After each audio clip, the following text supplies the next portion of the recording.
Was there an alien-human war in 1979? In the early 1990s, a man named Phil Schneider began to gain popularity as a whistleblower. He made a number of bold and controversial statements, the most notable of which involved the construction of deep underground military bases all over America. Phil claimed he worked as a geologist for the government and helped build some of these bases, the most infamous of all in Dulce, New Mexico, under the Archuleta Mesa. Schneider's biggest claim, however, was that of an alien-human firefight that took place in Dulce, a fight that he claimed he was one of only 3 living survivors. Schneider stated that during the construction at Dulce, he was lowered down a hole to investigate what kept damaging the drilling equipment. It was here where he was confronted by a group of tall grey aliens, to which he immediately opened fire on. In the process, Schneider supposedly killed 2 of the aliens before being shot at himself by a blue electrical type beam via one of the alien entities. Schneider was then saved by a green beret who helped him inside a lift that took him back to the surface. Phil would soon recover from his injuries, but not without scars and permanent life-changing damage to his body. Feeling betrayed and kept in the dark by his government, he abandoned his job and turned his back on that government before resurfacing as a whistleblower in the 1990s. Phil would deliver his story to the public before his tragic and rather mysterious death in January 1995. He was found dead in his apartment with a hose wrapped around his neck and all of his lecture material and evidence missing. The official verdict on his death was a suicide, but friends, family and followers were not convinced, believing that Schneider was not the kind of man to commit suicide and had survived many attempts against his life in the weeks leading to his eventual demise. He was also known to have told people that he would never take his own life, and if he was ever found dead in suspicious circumstances, you know they'd got to him. It also seems unlikely that in his partially disabled state, he'd have been capable of strangling himself so violently. This has led people to wonder if he really was in possession of some dark truths or secrets and had to be silenced. Skeptics, however, claim the verdict makes sense, pointing to the fact that Schneider was in constant pain and suffering from multiple different illnesses, and a suicide would not only relieve him of his pain, but would also give people no other choice than to believe his story, thus allowing him to leave behind a legacy of a man silenced by the government before he could be exposed as a hoaxer. Skeptics also point to the fact that Schneider was not making any claims that weren't already in circulation amongst the UFO community, and his evidence, or lack thereof, was sketchy to say the least. So why would anybody want him dead? Whilst many of Schneider's claims can be easily dismissed as nothing more than mindless conspiracy theories and stories designed to shock his listeners, there is no denying the strangeness around his death. So, was Phil Schneider murdered for revealing government secrets?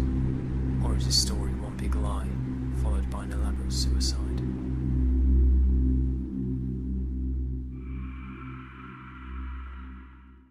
Okay, so I hope you all enjoyed the video and stuff.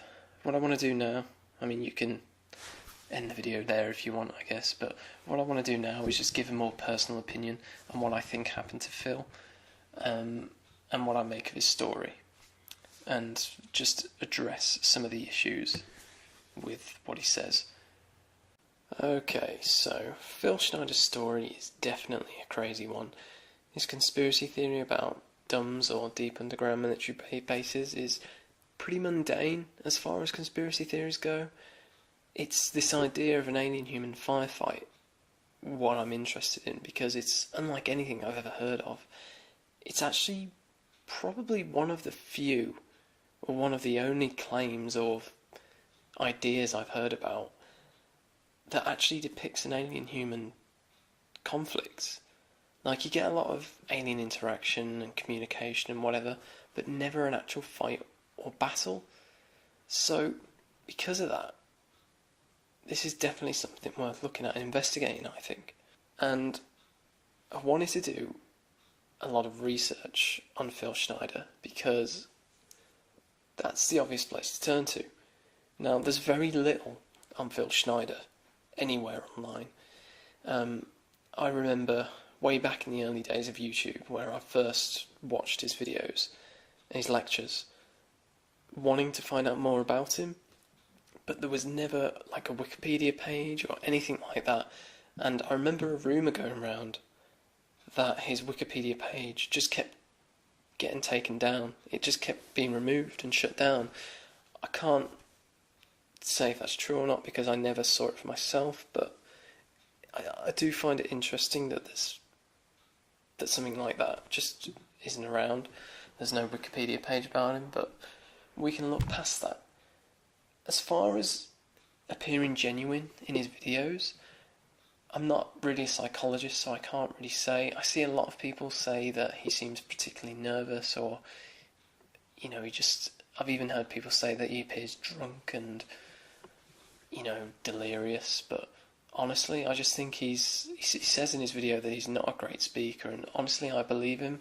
I don't think he's just a confident guy. He's stood up in front of all these people, and it can't be an easy subject to talk about, but that's as far as I go with that.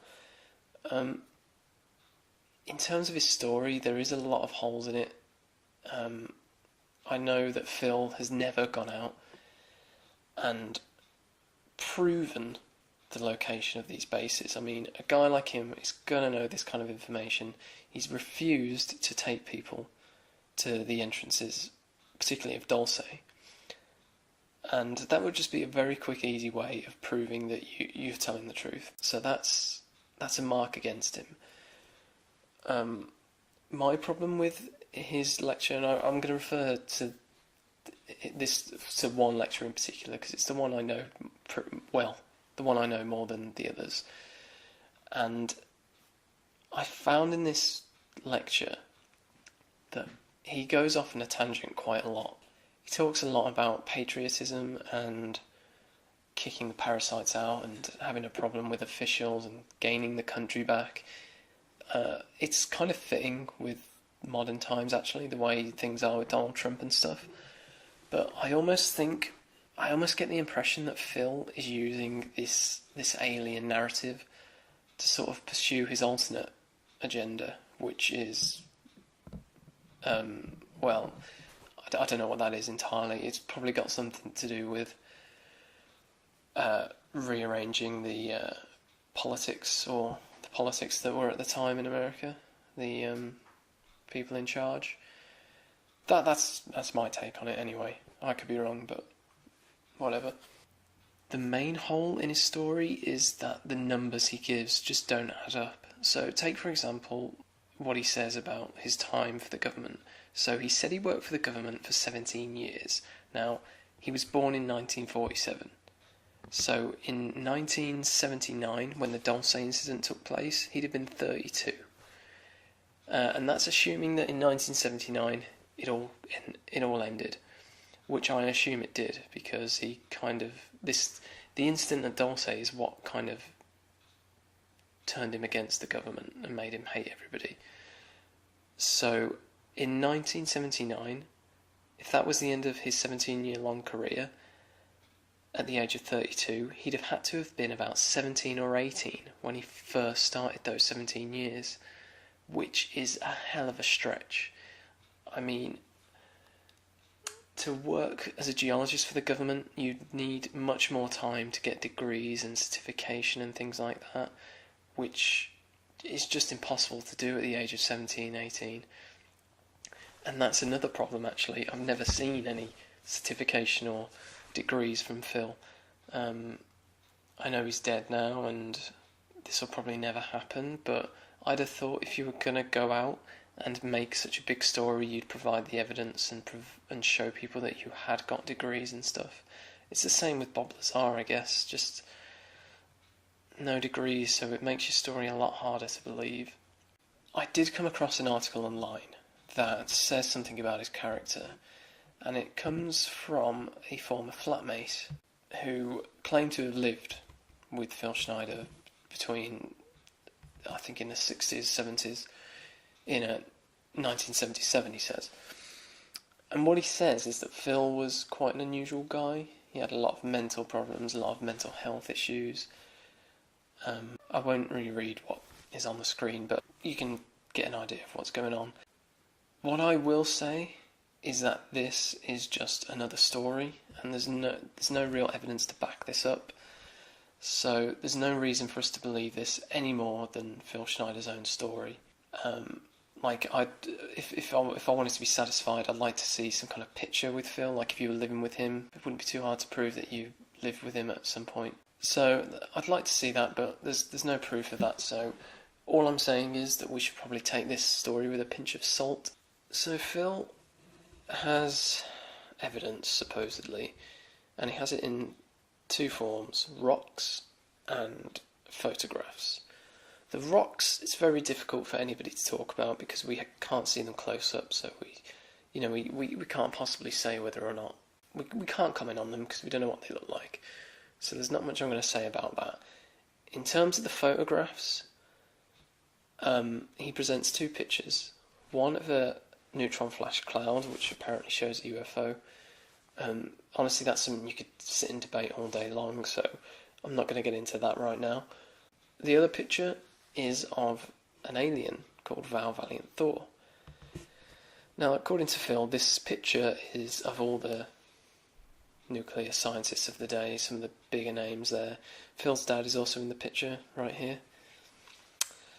And supposedly the guy in front of him is an alien. Now, Phil isn't the only person to talk about this alien. This alien called Val Valiant Thor has been mentioned by a guy called Dr. Stranger's. And Dr. Stranger's version of Val Valiant Thor is very different. And I'm not going to talk about this too much because it's Dr. Stranger's is a really strange guy, and I'm not really sure I believe much of what he says. But in terms of Phil's Val Valiant Thor, it's the one thing he says is that he supposedly has 6 fingers or toes. Well, I came across this other picture, which I'm pretty sure is of the same guy. And as you can see in the picture, that's just a normal amount of fingers. And he's significantly shorter than the other guy. And apparently Val Valiant Thor is supposed to be a really tall guy, 7 or 8 feet. Phil has been known to say how tall he is. The thing that bugs me about this is that nobody can seem to validate who this guy is. And there must be someone out there, someone who knows this guy, like a military historian out there somewhere. There's gotta be. Who knows who this guy is. I've heard some people say that it's likely it's just maybe a security guard who's there guarding someone or something like that. I've tried looking for similarities, and the only, as far as I could go, was this guy called Norman Hilberry. Now, Norman Hilberry was a scientist, a nuclear scientist, one of the people involved in helping create the nuclear bomb. And there is some kind of resemblance there. I'm pretty sure it's not just me, or maybe it is, I don't know.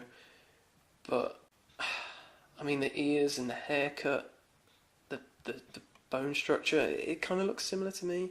But I'm more than willing to accept I could be wrong here. But that's just what I think. And of course, with him being a scientist, it fits the description of him being there, why he'd be with other scientists of that calibre. But, there we go. The other thing I want to talk about is corbomite. Now, Phil mentions corbomite as being an element that's in a lot of alien rocks. The interesting thing about corbomite is that it's a made-up material. Not necessarily in Phil's case, but in a Star Trek case. Now, there's an episode of Star Trek called The Corbomite Maneuver. It's actually in the title, as it is. And the Corbomite Maneuver is an episode of the first season of Star Trek. and it's about an alien. Well, I won't go into too much because I'm not a big Star Trek fan, but basically, Captain Kirk tricks an alien into thinking that he has this special material called carbonite, which will blow up and destroy this alien if they threaten the Star Trek Enterprise crew. Kind of fits in with Phil's story in the sense that he's trying to bluff us with this rock called carbonite. So Phil could have maybe watched this episode at some point and it's got into his head, in his subconscious, or maybe somebody else told him this story and then they told Phil Schneider. I'm not sure. So I want to talk about Phil's death. I pretty much covered it in the clip to begin with, but just to put a bit more information out there, he was discovered by his friend. I've seen from other sources that he was also found by his ex-wife as well, together, his friend and his ex-wife. But one thing I'll tell you is that what little information on Phil Schneider there is out there, it's all very contradictory and none of it's the same. I'm personally just going to go with the idea that it was just his friend that found him. And when he found Phil, he was dead with a hose wrapped around his neck. The hose was a catheter hose. Now, if you don't know what a catheter hose is, it's basically a medical tube that goes inside the penis, and it's used to take out kidney stones and treat other kinds of urinary infections and stuff like that. So why you'd want to strangle yourself with one of those is pretty bizarre. I mean, strangling yourself anyway is bad enough, but with a hose that is designed to go into your dick is a bit weird. So that's a problem I have initially. Another problem I have with it is the strangulation itself, because people will often get confused between hanging and strangulation. Phil wasn't found hung, he was found strangled, and there's a very big difference because hanging yourself can be very quick and painless, whereas strangulation is slow and painful. I already mentioned it would have been difficult for him to do in the video with his missing fingers and his poor shoulder, so that's a problem in of itself, and basically a death by strangulation doesn't seem to fit this idea of suicide. Not to mention, Phil had all kinds of problems. He had cancer, osteoporosis, brittle bone syndrome, so he was on all kinds of medication which could have easily killed him had he overdosed. And if you were looking for a quick and easy way to kill yourself, I don't see why you wouldn't do that, unless you really were trying to make it look like someone had killed you. But saying that, it seems to me that poisoning is probably the most popular way to assassinate somebody, not just by the government but by anybody, so it doesn't seem that unusual to suggest to me. But I suppose the strangulation bit does seem a bit more brutal, so to me it does seem more of a murder to me. I don't buy it, the idea that it was an obvious suicide. I'm not saying it was a murder, but it's definitely a very bizarre suicide, and one that I'd have serious doubts about. I get that he wanted to leave a legacy and he was in a lot of pain, and this way he could kill two birds with one stone. And I also get the idea that people wouldn't have a reason to kill him because he wasn't producing any new information really, unless all his evidence really was real. So yeah, I just wanted to clarify my thoughts on his death. If I'm being totally honest, I really don't think it was a suicide. I think this fits more of the profile of a murder, but that's what I'll say. In terms to coming to an ultimate conclusion on this, I don't really believe Phil's story, were it not for this death. The death is what solidifies this story. Could it have just been a very clever suicide? Maybe, but I'm afraid I'm just going to have to sit on the fence on this one. I really don't know. But I'd love to know what everybody else thinks, so please let me know. I'd love to hear everyone else's opinion. So yeah, thanks for listening, and I'll see you again.